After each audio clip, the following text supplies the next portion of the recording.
কালো মেঘে আকাশ ছুঁই ছুঁই, পূবেও কালো পশ্চিমেও কালো, বকুলের গন্ধে মুখরিত চারপাশ। তুমি বললে সাজবো।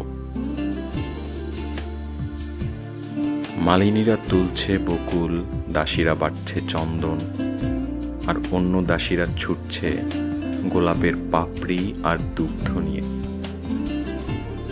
কৃত্রিম ঝর্ণার ঝিরিঝিরি জলে তুমি গা ভেজাচ্ছিলে আর চন্দন লাগাচ্ছিলে। আমি আমার শয়নকক্ষে বসে স্পষ্ট বুঝতে পারছি তুমি বাথটাবে শুয়ে শুয়ে গান করছিলে।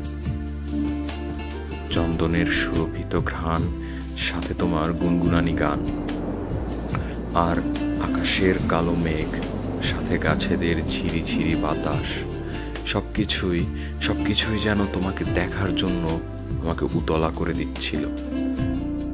অতি আবেগী মন নিয়ে অপেক্ষার পর, অতঃপর সাঁওতালি রমণীর বেশে তোমার আবির্ভাব দেখে দীর্ঘক্ষণ আমার নিঃশ্বাস বন্ধ হয়েছিল।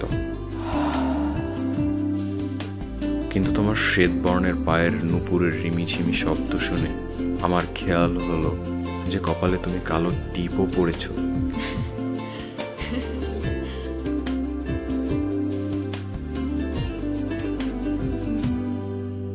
আয়নার সামনে দাঁড়িয়ে চোখে কাজল টানছিলে। মনে হচ্ছিল কোনো এক হরিণী আমার সামনে দাঁড়িয়ে আছে।